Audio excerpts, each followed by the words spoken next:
Oke, welcome back to my YouTube channel. Di video kali ini saya akan berbagi tutorial bagaimana cara menghilangkan objek di Adobe Photoshop.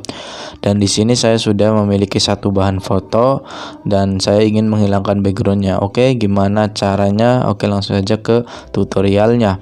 Jadi langkah yang pertama kita duplicate dulu layernya. Duplicate-nya bisa langsung pergi ke sini ke bawah nih, tarik ke sini ke bawah, atau juga shortcutnya kita Ctrl J.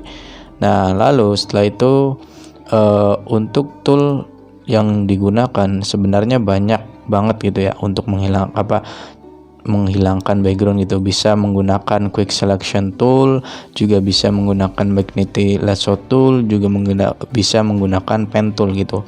Tetapi di video tutorial kali ini saya menggunakan quick selection tool. Nah, klik quick selection toolnya, lalu kita select ke objeknya gitu. Nah, jangan sampai lewat. Nah, misalkan lewat kayak gini, kita pilih yang minnya gini, kita pilih boom. Nah, yang di tengah-tengah ini kita hilangkan supaya tidak terbawa gitu ya.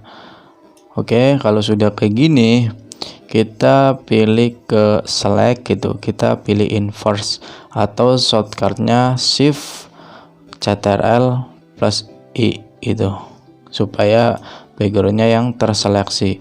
Lalu setelah itu kita klik delete, boom. Nah, untuk yang layer di bawahnya kita hilangkan. Nah, sudah jadi deh. Dan untuk menghilangkan garis-garis ini kita tekan Ctrl D shortcutnya. Oke, sudah jadi. Sekian tutorial kali ini, semoga bermanfaat dan jangan lupa selalu support channel ini dengan cara like, subscribe, share, and comment supaya channel ini bisa lebih berkembang lagi dan saya lebih bersemangat lagi dalam membuat konten-konten yang lainnya. See you next time.